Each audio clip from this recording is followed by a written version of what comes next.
Hello everyone. Thank you for joining me. I'm Mohammad Hadi and I will be discussing a risk assessment for startups who want to work in AWEER market, which is a fresh fruit and vegetable market located in Dubai. So the startup profile that I'm gonna pick is Fresh Harvest Trading LLC. So let's talk about the market. Al Awir Fruit and Vegetable Market is Dubai's premier wholesale hub, sprawling across over 61 hectares. It hosts more than 1,000 wholesalers and 1,500 retailers, serving upwards of 25,000 visitors every day. This vibrant marketplace functions as both a retail and wholesale destination, featuring climate-controlled and open-air sections that supply fresh products to supermarket, restaurants, and individual consumers across the region. Visitors can expect an impressive variety of goods from seasonal staples to exotic fruits like durian and dragon fruit, as well as fresh vegetables, dried items, and natural honey. One of the market's biggest draws is its highly competitive pricing, particularly for bulk purchases, often undercutting traditional supermarkets. In addition to its wide selection, Al Market offers practical amenities including ATM, cold storages, loading docks, ample parking, and even banking and customs services to support trade. Whether you're a professional chef or a business owner,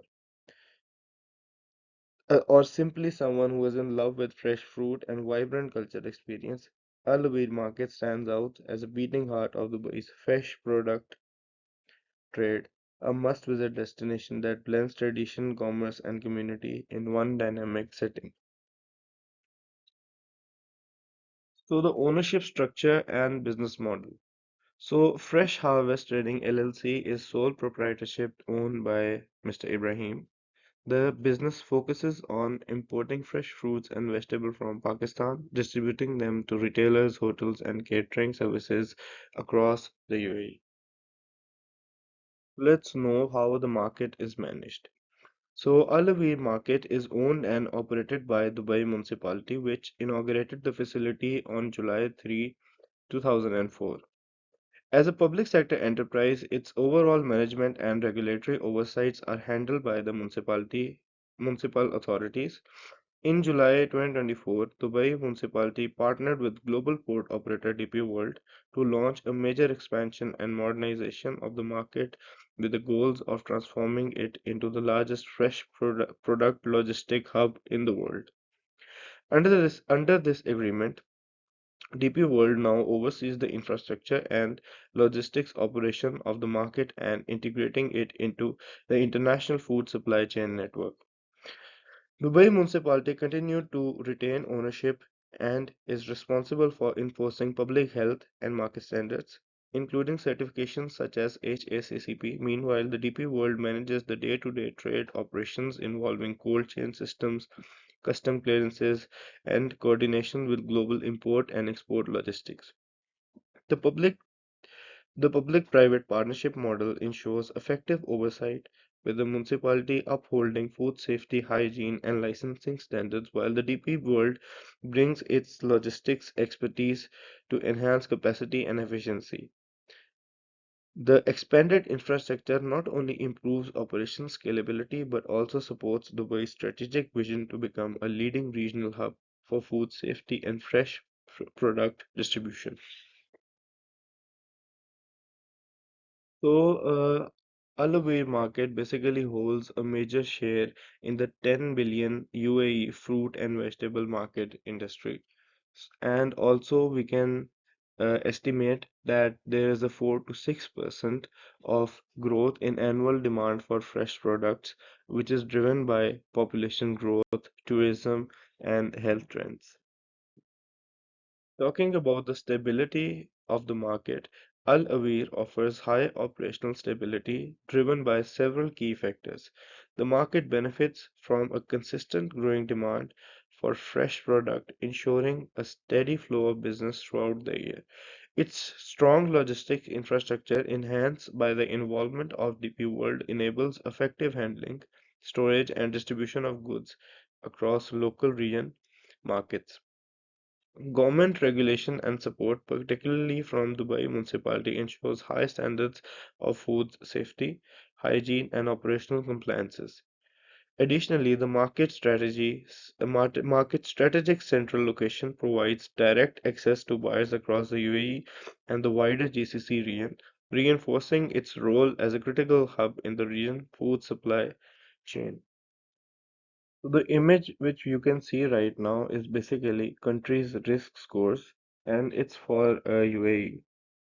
So it was updated in March 9, 2003, and it's really relevant for a startup who wants to work in the Alaway market. So firstly, we see that the overall risk score is 1.5, which is moderate, and the prior score is 1.6, which was elevated in 2022. So this is a big change that the risk score has become better. Moving on to the categories, firstly, we can see that the political score is 1.1, which is moderate. We can learn that there is stable governance and consistent policy in the economy. So, what can a startup learn out of this? So, they can learn that there's a low risk of sudden policy shifts, encouraging for long-term vendors and rental agreements at the Alawite market. Secondly, uh, the score for economic category is also 1.1, which is moderate. So we can learn that that UAE is a resilient economy and there's moderate inflation. So in relevance for the Alawi startups, it is favorable for price stability, import margins, and also consumer spending. Then we move on to legal aspect. We can see that the risk score is 1.6, which is elevated. So we can assume that legal framework is maturing, but it is complex. So startups should invest in legal consultants for contracts, licensing, and labor compliances. Next on is tax. The risk score is also 1.7, which is elevated. So we learn this is basically because a new corporate tax has been introduced, which is 9%. So what can startups learn? That business profiles are now taxed. So startups, it is mandatory for them to register for UAE corporate tax and plan cash flows accordingly. For operational category, the score is 1.8, which is the highest, and it's also elevated. We can assume that the infrastructures are strong, but they are evolving. So, for the startups, there is potential risk in logistics and custom delays and labor access. It's also because Dubai is heavily crowded right now. So logistics delays is very common. Even in season when it's winter and it's tourist season, normally it's very normal that the logistics can get delayed and all. So for the security, the score is 1.5, which is moderate. So we can assume that it's a safe environment and with strict law enforcement. So startups can learn that there is no major threat to daily operations, safe to store distributions and transact at Alawi market. So the Fresh Harvest LLC aligns its operations with key United Nations Sustainability Development Goals (SDGs), reinforcing its commitment to responsible and inclusive growth. Through Goal to Zero Hunger, the company contributes to food security by ensuring a consistent and reliable supply of fresh products. In support of Goal 8, decent work and economic growth, Fresh Harvest creates employment opportunities across logistics, distributions, and trade sectors, fostering inclusive economic participation. Additionally, by optimizing supply chain to minimize spoilage and overstock, company actively supports Goal 12, responsible consumption and production, promoting efficiency and reducing food wastage across the value chain. So I've also conducted pestle analysis for the startups who want to work in the Alawi market. For our first category, political, we can say that there's stable political environment in the UAE and it supports business growth. There's strong government backing for food securities initiative and infrastructure development. For example, the partnership of Dubai Municipality and DP World. Also, there are import and export regulations and licensing requirements which are also well defined but must be strictly followed. For the economic aspect, there is high demand for fresh products across UAE and GCC due to growing population and food import dependence.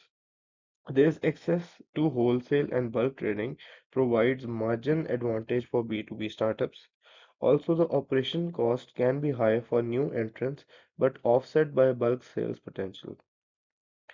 Socially, the diverse consumer base with demand for both local and exotic products. There's increasing preference for healthy, organic, and sustainably sourced products. Also, there's a strong role of relationship and trust in traders' interaction at the market. So, networking is very important. Moving on to technological aspects, the growing use of cold chain technology, ERP systems, and logistics tracking is very important. So, there is room for innovation in waste reduction, inventory optimization, and digital B2B platforms. Also, there are opportunities to integrate AI or data analytics for demand forecasting and supply planning. Next is the environmental category, where there is rising importance of sustainable practices, especially around waste management and packaging. Also, there are operations in a desert climate which puts pressure on energy use. All energy use for especially for the cold storages and transportation. The regulation promotes environmentally responsible practices, for example, food waste reduction and recycling. So, for the legal aspect, startups must comply with municipal guidelines for food safety certifications such as HACCP and also trading licenses. The labor laws requires compliance on wages, work conditions, and visa sponsorships. And also, the product traceability and labeling laws apply to food imports and exports. Along with the pest analysis, I also did the SWOT analysis. So, for a startup operating in the market, it benefits from several different strengths. The market itself, it's Dubai Central wholesale hub, attracting almost over 25,000 visitors. It offers a robust environment for a volume-based trade. Its strategic location provides direct access to the borders of UAE and GCC markets, and it is also supported by strong logistics infrastructure. Startups can take advantage of lower procurement costs by purchasing directly from vendors in bulk. Additionally, the recent upgrades initiated by the Dubai Municipality and DP World have modernized operation, while the market established reputation draws consistent foot traffic and trading activity. However, there are some weaknesses too, which are important to consider. The market is very competitive, with long-established traders who possess strong suppliers relationship with pricing powers. Operating the perishable goods sectors introduces challenges such as spoilage and demand volatility. New businesses may struggle with brand differentiation in transactional price-driven environment. Navigating complex regulatory requirements include licensing, food safety, and consumer clearances, which can be resource intensive. Furthermore, some areas of the market still rely on manual process, which could hinder efficiency without digital upgrades. So, on the contrary, the environment presents multiple opportunities as well. So there is rising consumer demand for organic and sustainable source products, allowing a startup to carve out niche offerings. It also incorporates technologies such as cold chain systems, real-time inventory tracking, and B2B digital platforms, which can streamline operations and reduce waste. With DP World managing logistics, there are potentials to expand into regional exports, especially to the GCC and African markets, forming partnership with local institutional buyers or restaurants can build a reliable customer base. Moreover, the government incentives focus on food safety, logistics, innovation, and sustainability can further support the startup growth. Lastly, there are several threats which must be acknowledged. So the price volatility in imported goods and shifting global supply demand can impact cost structures. Startups must also stay compliant with stringent food safety and labeling regulations, which can be challenging and costly. So the environment factors, particularly extreme heat, may affect cold storages or transportation. Market saturation from both established players and aggressive new entrants can erode margins. So additionally, there's also currency fluctuation, especially when sourcing internationally. It also poses a financial risk for import-driven operations.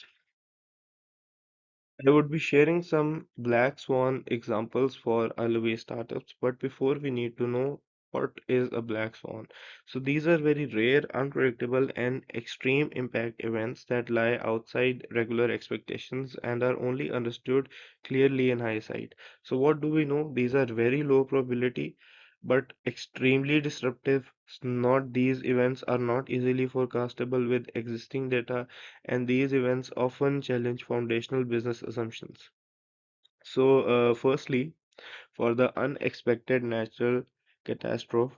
So there's an example that a flash flood in Karachi would destroy several key suppliers' farm in mango season, and Pakistani mango is highly demanded globally. So what would be the impact? Total supply would be disrupted, prices would skyrocket. And the lesson which we can learn out of this is that we should have secure insurances and alternate sourcing.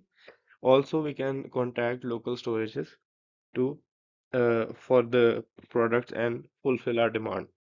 Secondly, a global pandemic like the COVID-19 could appear. So, it would impact by a border shut, most probably logistics disrupted, market hours restricted, mass demand swings. Also, many consumers would be panic buying, or there would be a total shutdown. So we can learn that we should have a pandemic preparedness, and also we should have diversified channels like a B2C delivery. Also, for the last example, there's a sudden geopolitical conflict or trade embargo. So, for example, a sudden breakdown in UAE and Pakistan diplomatic relationships lead to food import ban. So, it would impact the entire product line would become unavailable, and there will be no alternative which would be fast enough. So, we need to learn that we should not rely 100% on one country. We should build the concept of resilience. So after the black swan, we need to see some gray rhino examples. So what are gray rhino situations? So these are high probability, high impact risks that are very clearly visible, yet often neglected or underestimated. So characteristics are that these are not very surprising, but everyone sees them coming. Often, this often stems from inertia, denial, or complacency, and this can be devastating if not proactively managed. So the first risk is that PKR and AED currency fluctuation. So it is a gray rhino because importers pay Pakistani suppliers in PKR but sell in AED. This continued devaluation of PKR would squeeze the margins, and we can mitigate it by using forward contracts, diversify suppliers, and currency exposures. So for the second example, over-reliance on one supplier country is a gray rhino because there can be political unrest, floods, or export bans from Pakistan which could halt supply chains overnight. So you need to establish backup suppliers from other countries like Egypt, Iran, or local UAE farms, or anywhere in the world. So the third example is logistics bottleneck or cold chain failures. So as Alavi relies on rapid turnovers and cold storages, equipment breakdowns or truck delays lead to massive spoilage. So you can mitigate it via investing in real-time tracking, refrigerated backup options, and even service contracts. So lastly, regulatory non-compliances. These are basically the way municipality rules. And why is this a gray rhino? So there can be missing permits, health codes, or proper documentation can result in improper documentation can result in fines or stalls being shut down. So you can mitigate it by staying updated with the municipality requirements and perform internal audits regularly. So this is the ISO 31000 framework. which is very important to consider for risk management. And then this shows its six main components, which are communication and consultation, risk treatment, scope and context, monitoring and review, risk assessment, and recording and reporting. So it is important that we know the ISO 31000 framework. Okay, so what is risk? So a risk refers to the possibility that an event or outcome will occur that is different from what was expected, typically with negative consequences in business, finance, or personal decisions. Risk is the potential for loss, harm, or failure due to uncertainties. So how do we treat risk? So, in order to treat risk, it involves identifying how to manage, minimize, or accept the uncertainty and political potential negative outcomes associated with it. So, this process is basically called risk treatment or risk response, and it typically includes four main strategies. So it's risk avoidance, risk reduction, risk transfer, and acceptance.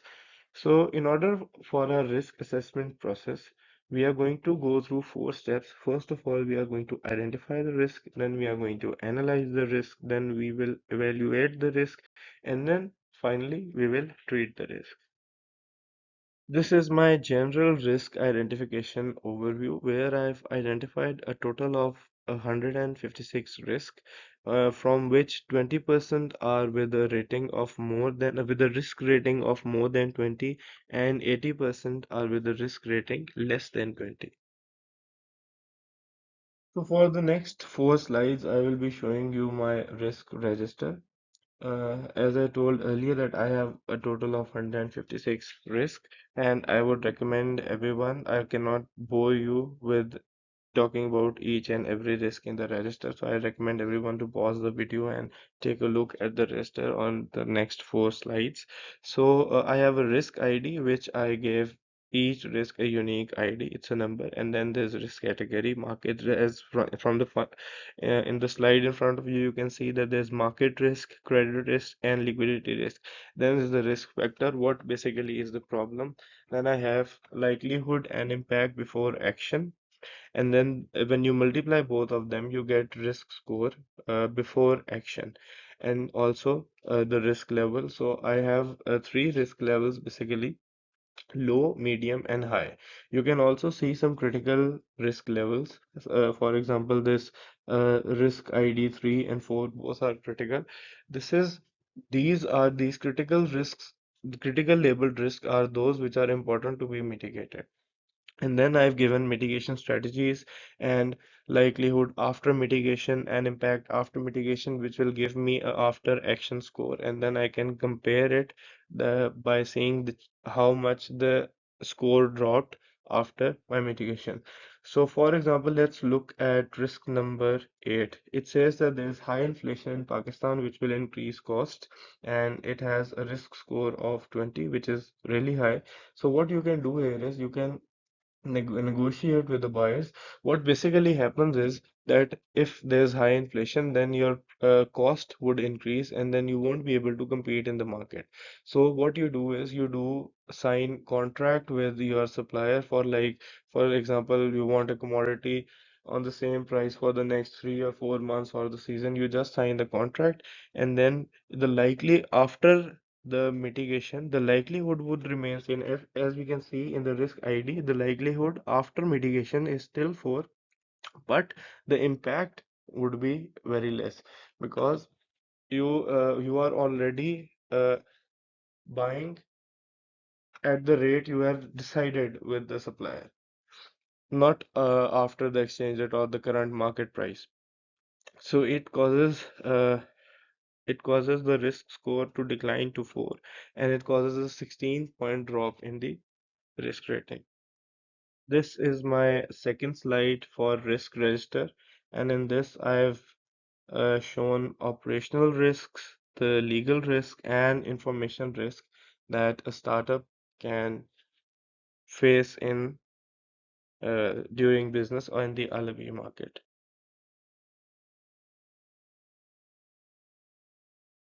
So again, I would recommend everyone to pause the video and take a look at these risks.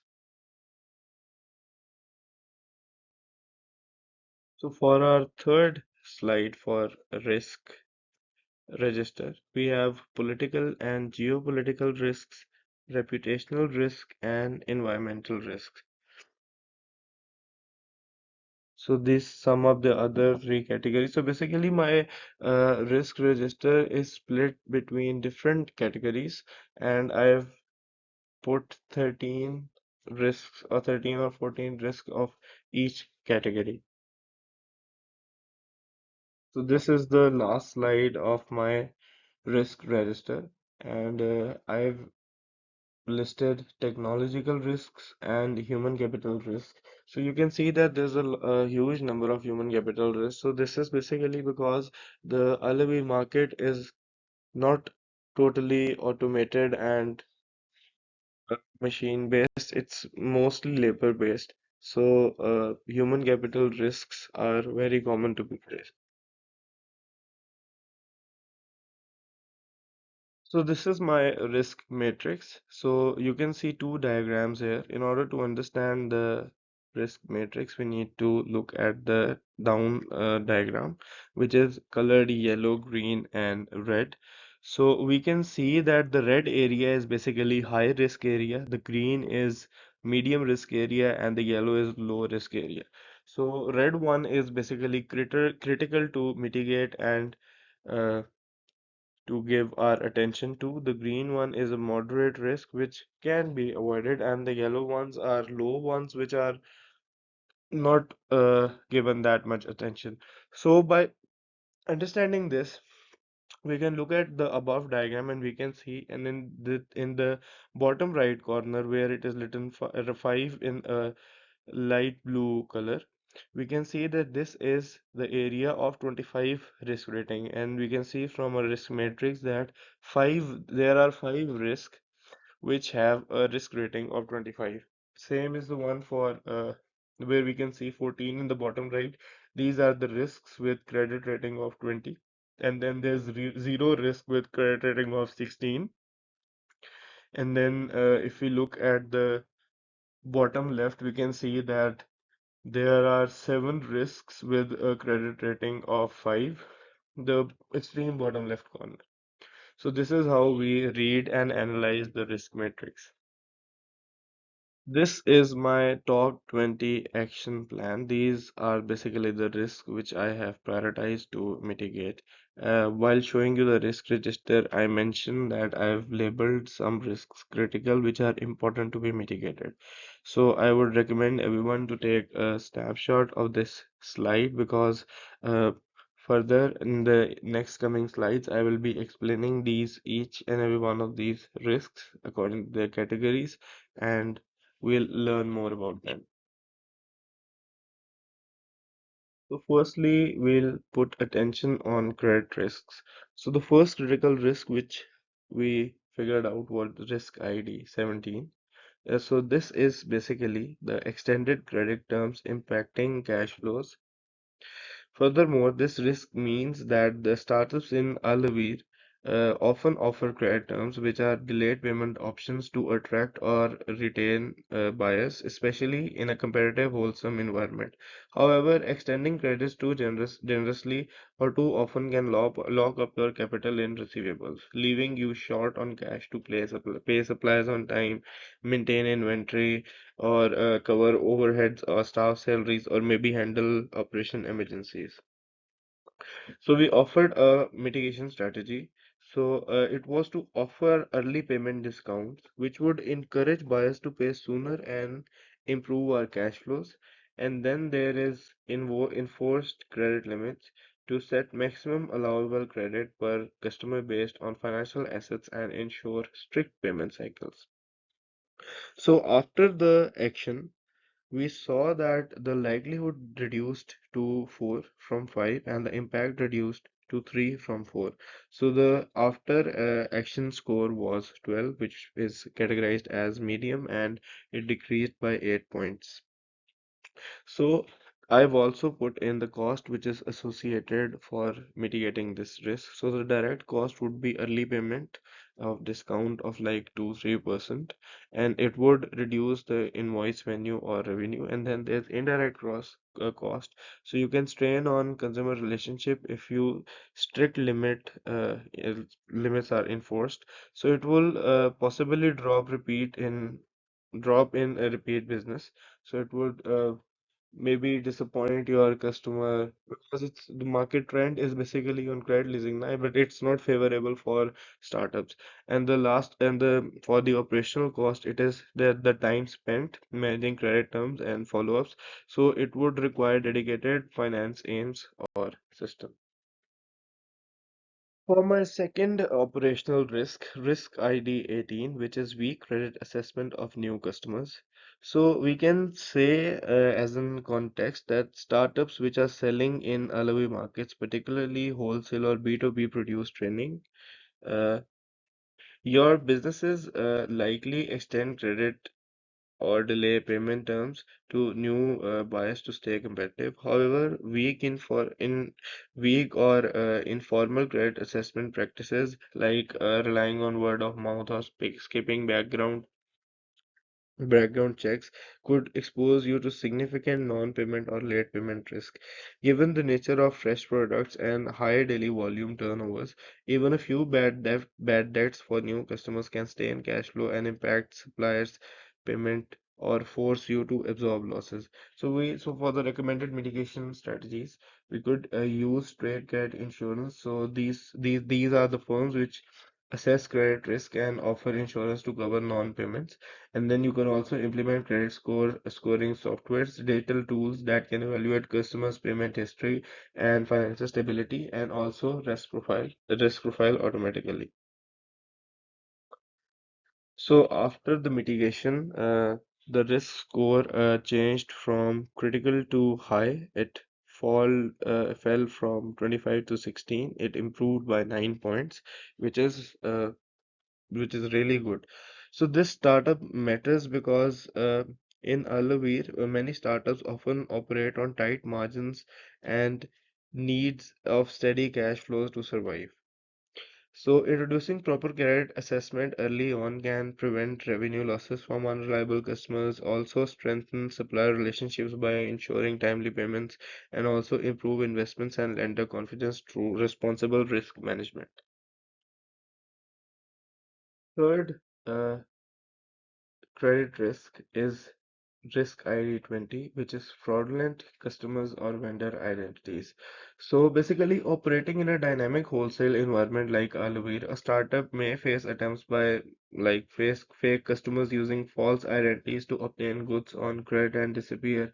So there can be fraudulent vendors supplying substandard or non-existent goods, and then these scenarios can cause various financial losses and also reputation damages or even legal entanglements. So this is a very critical credit risk to be mitigated.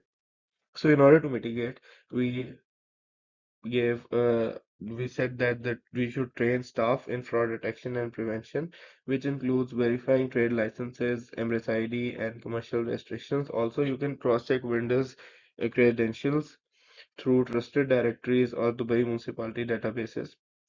Also, you can identify red flags like unusual pricing, urgent large orders, or inconsistent contact details. So after the mitigation, the credit score dropped from 25 to 8, which was very nice. It was 17-point improvement, which was very significant. And if I talk about the associated costs, so you need fraud detection training, which is one time workshops and all. You can set up those. It would cost you around 2,000 to 5,000 dirhams. And then there's identity verification tools which are access to business registries, CRM integrations, or trade credit softwares. It would cost around 1,000 to 3,000 dirhams per month, and then you can also set up policies and documentations, which would be drafting SOPs, checklists, and escalating workforce, and it would be an internal effort. So maybe 5,000 to 500 to 1,000 dirhams. So for my last credit risk ID 23, The risk factor is that there are disputes in letter of credit terms. So, as a startup importing or exporting fresh produce or agri products from Alavir, you might use letter of credits to secure international and high value transactions. However, if you are unfamiliar with LOC, such as documentation, timelines, or compliances clauses, disputes can easily arise. There can be delays in payment or delivery, rejected shipments, legal or financial penalties, also cash flow disruptions. Maybe the goods are not up to the mark which are delivered. So, in order to mitigate them, we recommended that you hire trade finance experts to ensure correct structuring, documentation, and compliance of LOC agreements. This minimizes human errors and misinterpretation of terms that commonly lead to disputes. So, after the mitigation, the risk level dropped to medium and the score was 9, which improved by 11 points. So it is crucial because in a high velocity market like Alawir, where imports and exports are frequent, minor LOC disputes can block entire transactions, especially with international buyers or suppliers.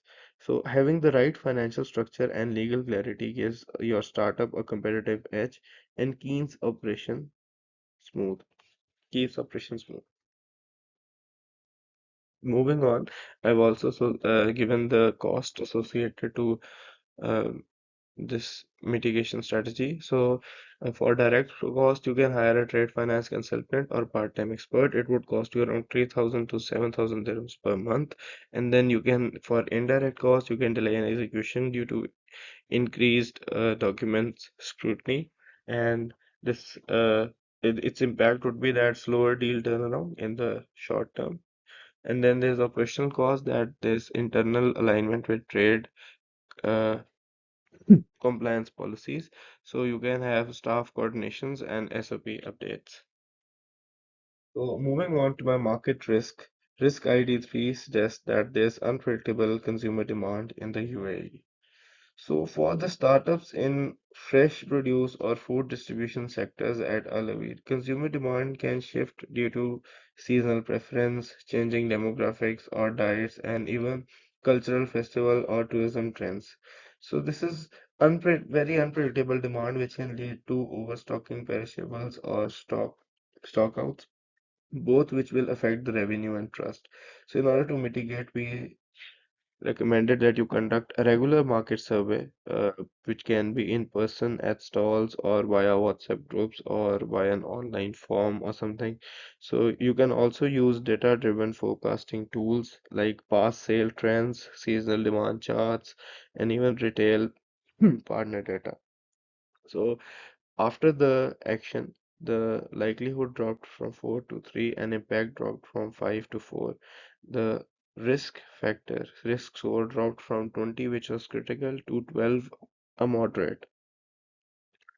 If we talk about the cost, so for the market surveys, you can do it online or in person, which would cost you like, uh, or you can also use potential agencies, which would cost you like 2,000 to 10,000 dirhams a month.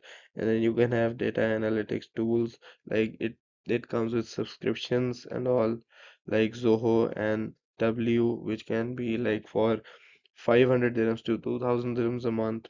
And then you can have staff and time for analysis to part-time analyst or data savvy staff to manage forecasting. It would be around 3,000 to 6,000 per month. So the total mitigation cost can be 5,000 to 18,000 dirhams per month. And it will also include value, like it would improve stock planning, reduce spoilage, and also boost customer satisfaction. So for my second market risk ID number 4, it says that the market is highly competitive. So the Alawir market is basically packed with vendors offering similar products. So startups normally face pressures to compete on prices, even deliver consistent quality or build trust quickly. So failure to differentiate means reduce pricing power, and then customer churns and weak brand identity. So then what are the mitigation strategies? So you can focus on differentiation like offering unique products like organic or pre-packed options, or you could even emphasize quality control like fresh grade produce, hygiene, storage, and then improve customer services like faster delivery, better communication, and royal benefits. So after the mitigation, the risk score dropped from 20 to 16, which was critical to high. Not that great, but still good. So for the cost associated for branding and packaging, you can use unique logo, eco-friendly, which would cost you like 3,000 to 10,000, and then you have quality control, customer service, product innovation. So this whole mitigation background would cost you around 8,000 dirhams to 20,000 dirhams a month. But it would also add some value, like you could build customer loyalty, justifies better pricing, or strength reputations. So now we will be moving on to liquidity risks. So the first risk that was critical was risk ID 13. It said that higher overhead costs draining liquidity. So, as a description, in a competitive and cost-sensitive environment like Alawi markets, startup often overextend themselves with unnecessary warehouse space or utilities, or even excessive stocks or underutilized vehicles.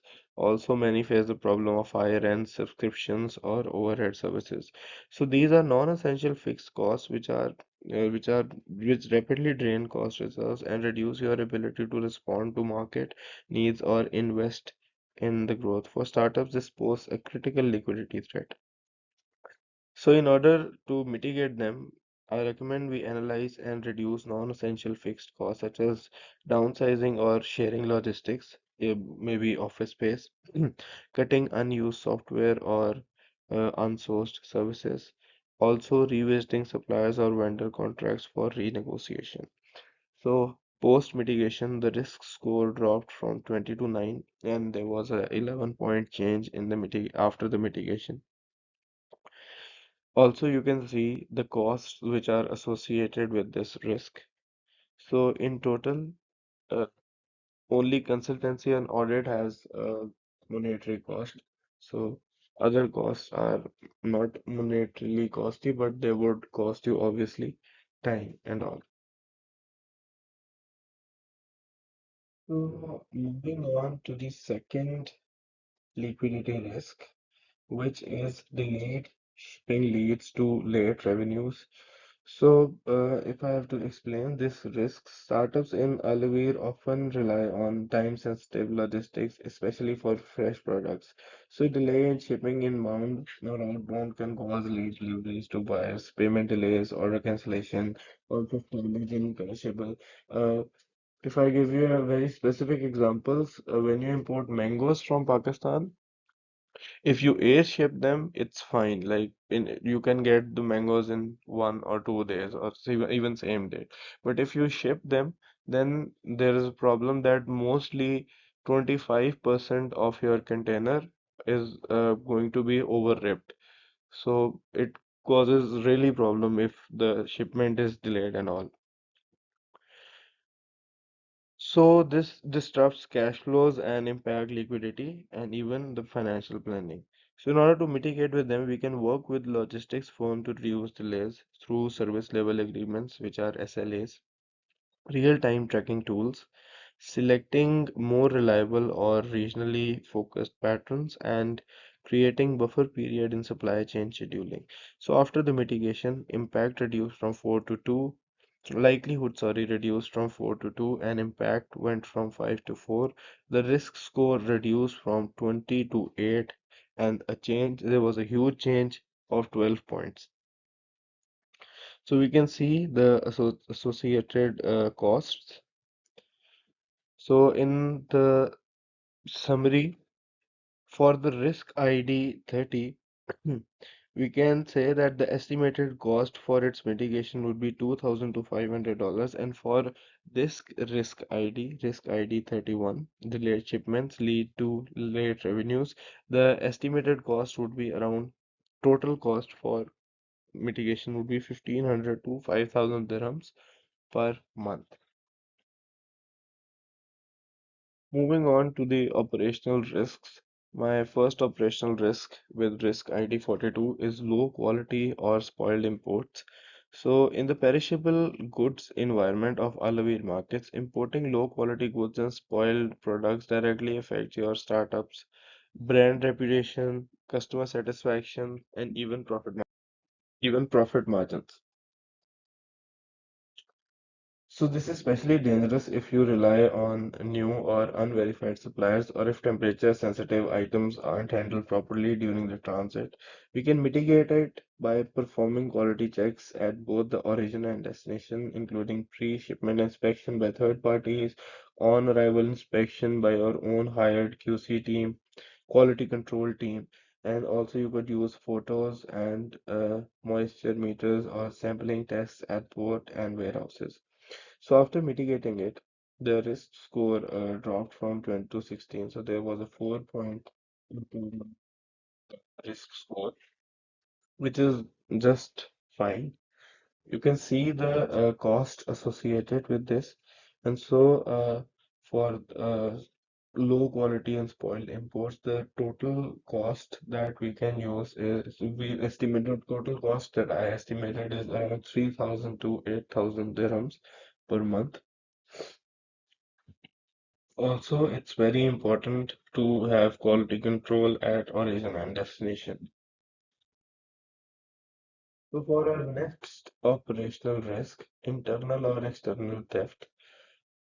Theft is a very serious risk in higher volume trading houses like Alaveer.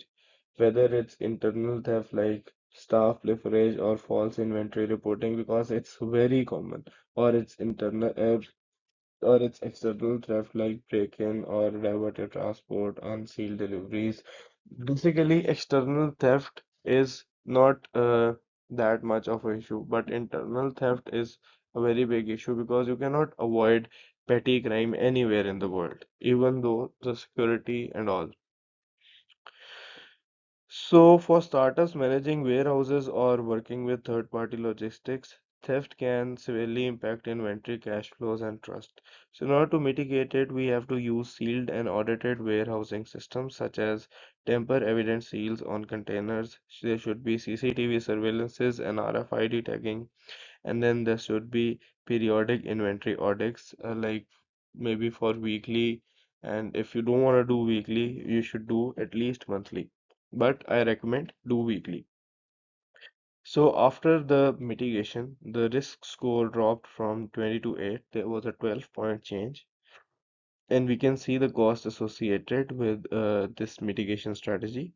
So for a total estimated cost in dirhams, it would be 5,000 dirhams one time plus 2,000 dirhams per month.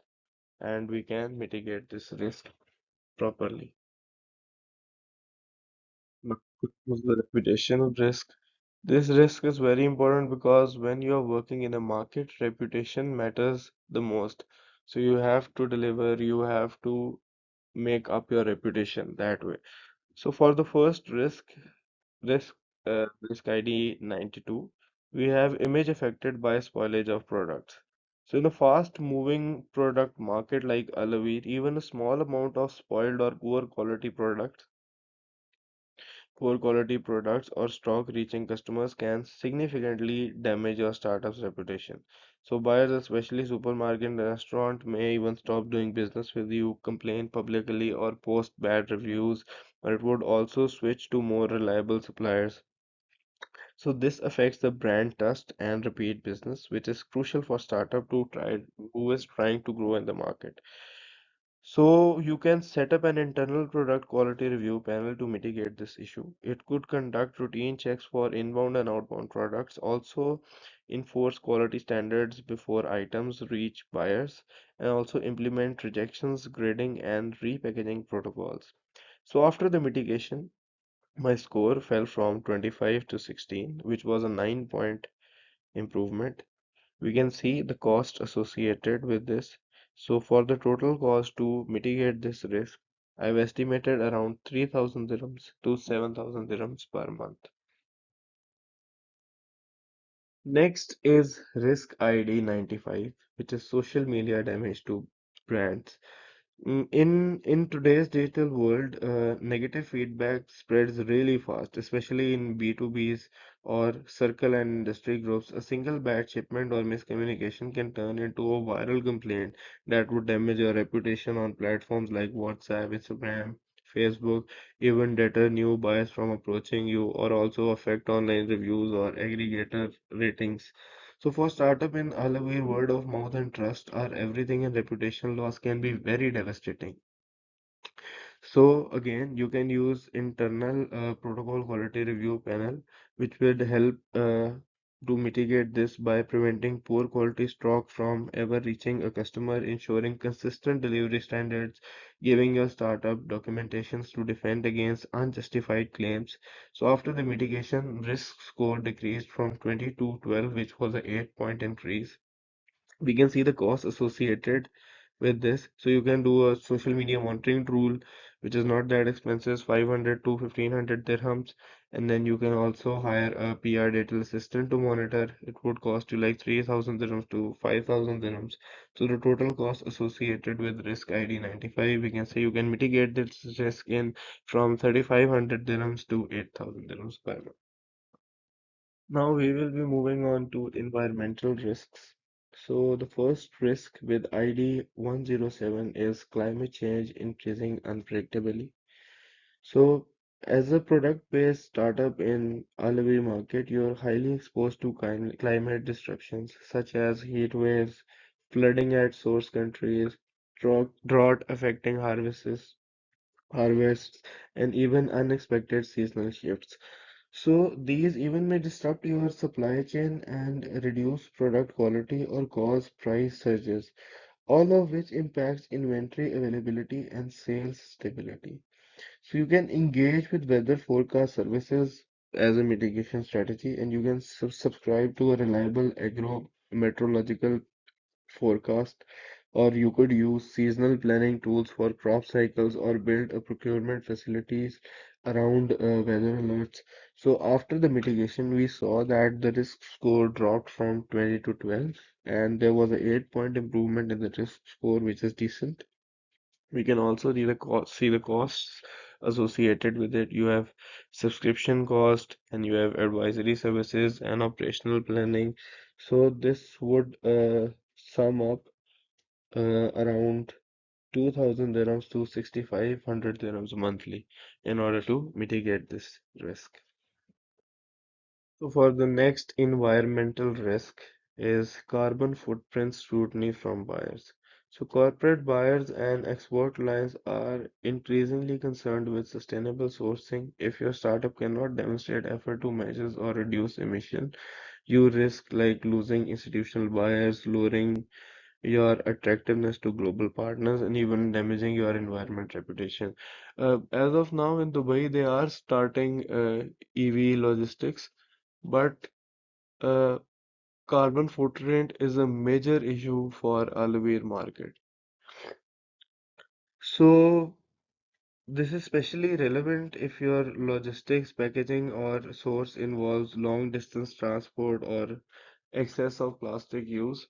Plastics are used relatively lesser, but you can not control the car. But as of now, the carbon monoxide emissions are way too much. So you can measure and report carbon footprints transparently as a mitigation strategy by using some digital carbon tracking tools like implementing eco-friendly packaging or fleet optimization, and then publishing environmental commitments on your website. So after the action, the risk score dropped from 20 to 8, which was a 12-point increase, a brilliant increase. We can also see the costs associated with it. You can use carbon tracking tools, you can use consultant or environmental audits, and then you can use packaging and fleet changes. So it would the total cost for mitigating this risk would be around 4,000 to 10,000 dirhams. And 4,000 is basically an initial cost. Technological risk is a major concern. Because as my risk ID 127 will suggest that there's inability to integrate AI analytics as of now, as of the current trend in the AWEER market.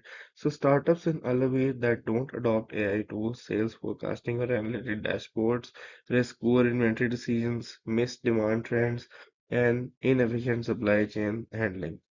This makes the business less responsive and prone to spoilage or stockouts. So you can adopt a general technology upgrade strategy for mitigation strategy, which would include AI-based demand forecasting tool, basic business intelligence, BI dashboards, and you can also train staff to use the data properly. So after mitigation, the score dropped from 20 to 8, from critical to low, which is very nice, a 12-point increase. Also, you can see that the costs which are associated AI and BI tools, which would be 1,000 to 2,500 per month, and then there's staff training, which would be 3,000 to 6,000, but it would be only one time. So for the next technological risk, we have adoption resistance. So even if you introduce digital tools to your team or even to your partners, they may resist using them due to lack of awareness, presence of manual methods, and fear of complexity. So this would delay efficiency gains and affect data-driven decision making. So in order as a mitigation strategy, we can provide awareness sessions and incentivize tech adoption, like we could provide with demo sessions and success stories, even role-based system onboarding, and even reward adoption rates. So after mitigation, the risk score dropped from 20 to 12, which was a 8-point increase, a decent increase. If we talk about the total cost, there are training sessions which would be cost 2,000 to 4,000. It would be uh, depending on what type of training you are given. It can also be one-time cost, and then there's internal internal change champion, which would be 3,000 dirhams per month, but this is an optional cost. Now we will move on to human capital risks. As I mentioned earlier, that in Alloy there is preference for manual methods, so there is a lot of human capital in the market and risks are associated accordingly. So for our first critical human capital risk, uh, the risk ID 133, there are skill gaps in logistic handlings. So always startups often depend on efficient loading, storage, and last mile handling. The skill gap among staff may lead to breakage, spoilage, even delays or customer complaints. So this hits the service quality and cost. In order to mitigate it, we can use logistics specific trainings like forklift handling, inventory rotation, or even cold chain basics. So after mitigation, the risk score dropped from 20 to 8, which is a very decent score, a 12-point increase. If we talk about the cost, you can hire an external trainer or consultant, which would take 2,500 to 5,000 dirhams per cycle. And then you can also use on-site training materials, which would cost 500 to 1,000 dirhams.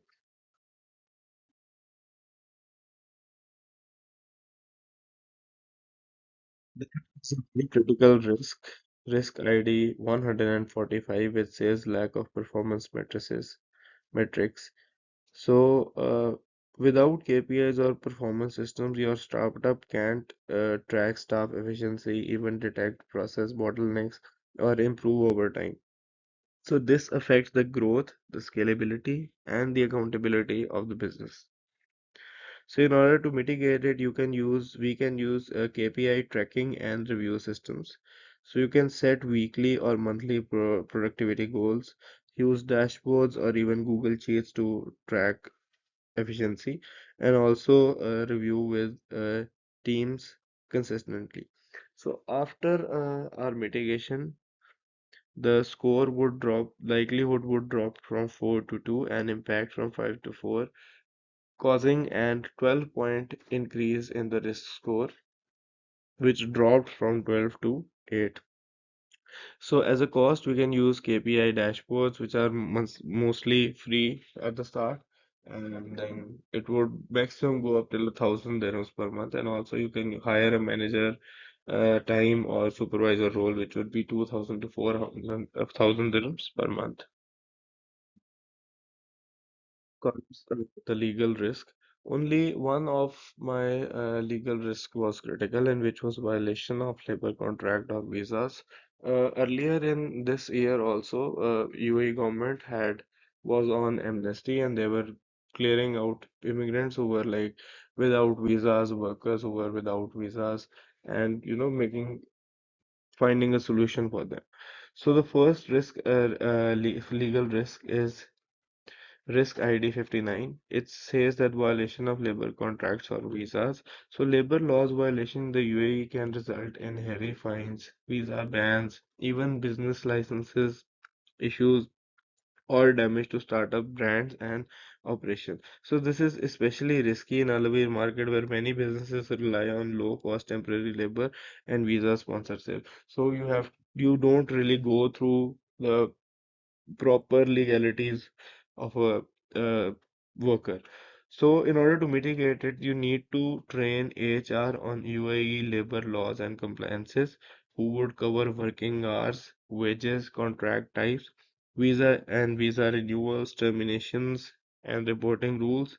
It would also look up to also work according to the rules and regulations of Ministry of Human Resource Regulations.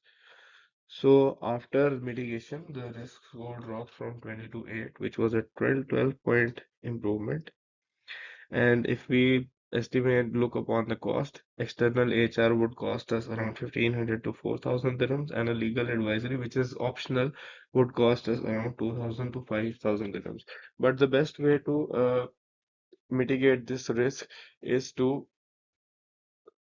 legally check each and every document of the person you're hiring and hire accordingly to the rules and regulations of the UAE government.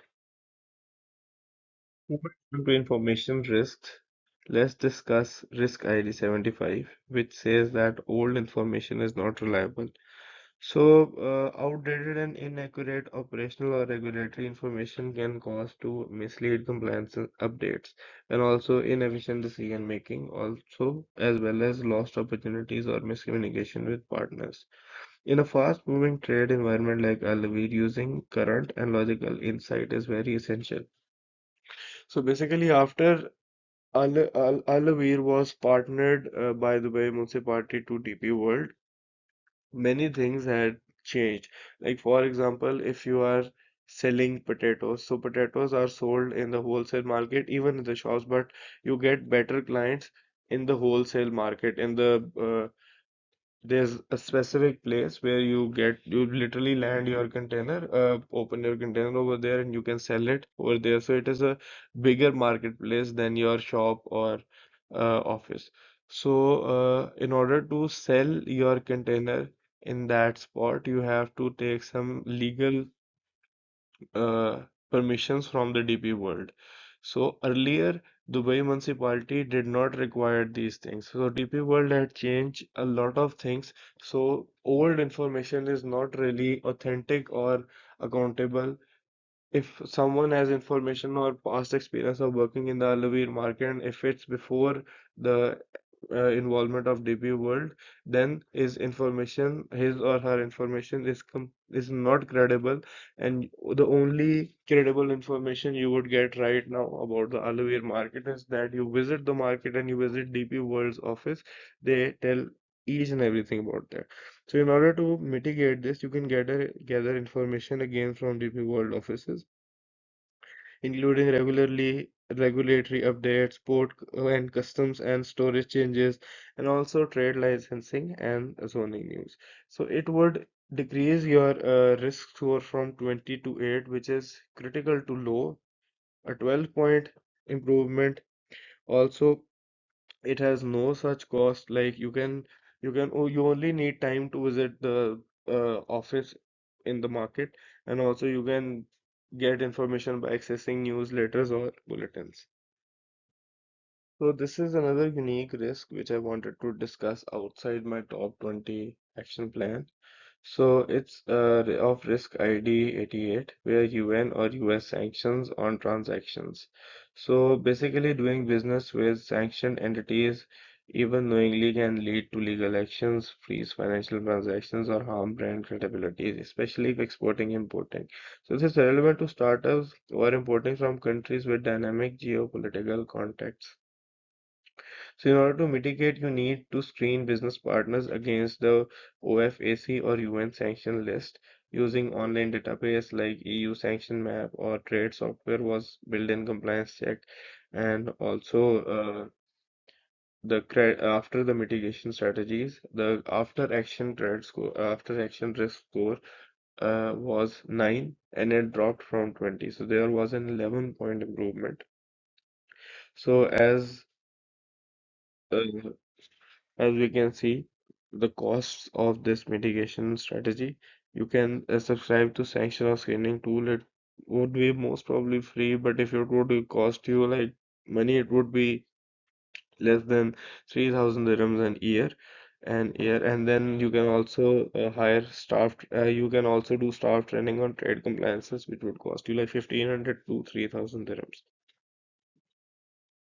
So this right here is my risk dashboard. The graph you can see on the top left hand side is basically a distribution of the risks by category. So this is basically distribution of my all risk according to their categories and what percentage they hold in the total number. And then the graph next to it is average risk score by category. It is for before mitigation and after mitigation. So we can see each average risk in the yellow before mitigation, and then the risk in red after mitigation. So we can see how significantly each of the average risks declined after the mitigation. And then on the last graphs underneath both of them, we have risk reduction achieved by each risk ID. So these are basically the top 20 action plan risk IDs, the critical risk which were important to be mitigated and to be taken care of. So here we can see the amount of risk score that has declined after the mitigation. So for the risk ID3, the risk score reduction was around 8 units, and then we can see the highest was for risk ID20 where it was more than 16 units. So this is how we can interpret this, and the lowest was for risk ID42 and risk ID4, which was only 4 units. So this is how we can interpret the this graph. So after discussing the risks, uh, their mitigation strategies, and the cost which are associated with them if you want to mitigate a specific risk, I want to present a business continuity plan for startups who want to work in AWEER market. So firstly, what are our objectives for the business continuity plans? So firstly, we need to ensure continuous supply and distribution during disruptions. Then we need to minimize financial losses due to operational, legal, or market risks. Also, we have to protect our brand reputation and regulatory compliances. Lastly, we have to maintain communication with stakeholders, staff, and suppliers. These are the primary objectives on which we are going to, for which we are making our business continuity plan. So these are my risk-based scenarios and response strategies. I would like everyone to pause the video and take a good look at this. So, for example, let's take a look at our risk categories. Let's look at market risk, and the example is that there's unpredictable demand and intense competition. So a BCP strategy recommends that you can establish online B2B channel or diversify customer base or even run promotions to advertise your product, and this will basically help you fight these risks under these risk categories. This slide shows continuity strategies by function. So the function of supply chain manager is to maintain a second tier supplier agreement and pre-clear customs and diversify routes.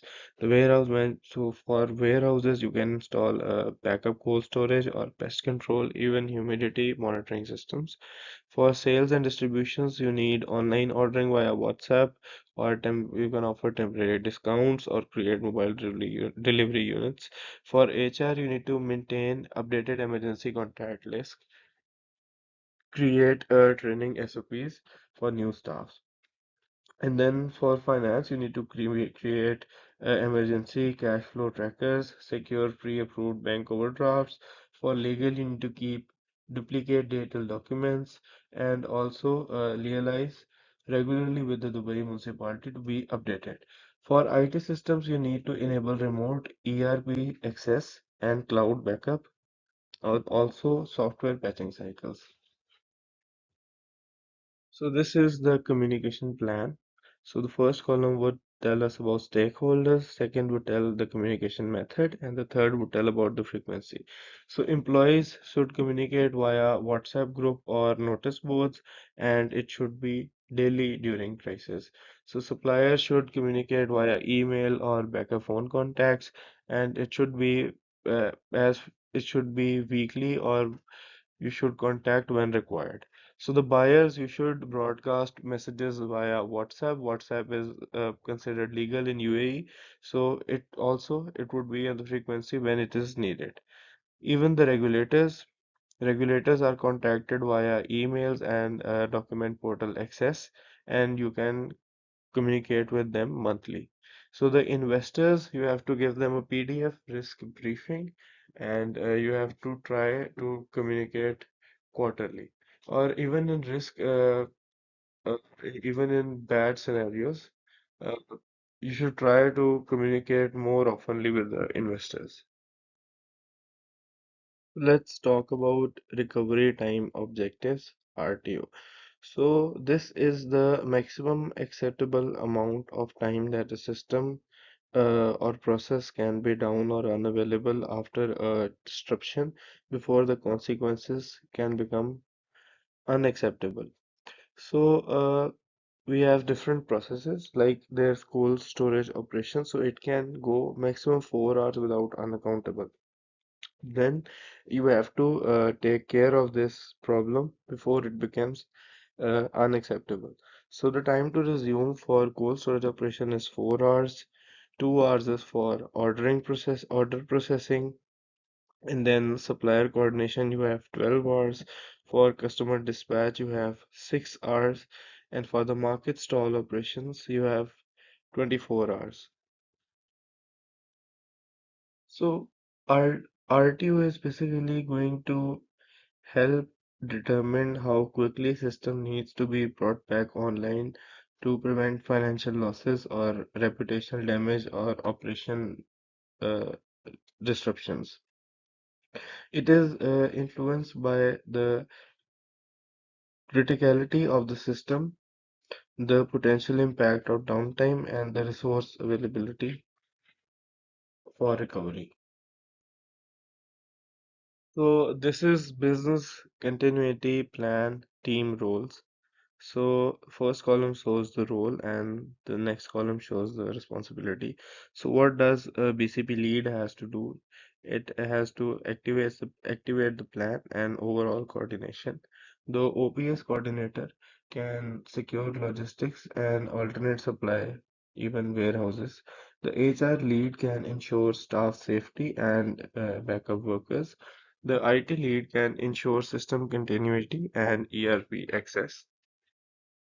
Then there is PR officers who can who have the responsibility of working on internal and external crisis communication.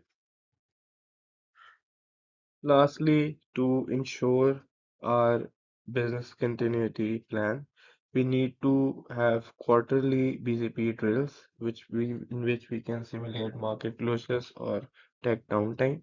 Also, it is very important that we update our risk register every 6 months to follow up and to mitigate risks that might come. Also, there should be an annual business continuity plan review with in which you should know that what are the lessons that you have learned, and then you can work better in the future and mitigate those risks. Over here, I will be summing up my risk assessment for Fresh Harvest LLC, and I hope that startups in AWEER would benefit out of this assessment and make good use of it. I hope you all enjoyed the presentation, and I'm open for any questions that you might want to ask.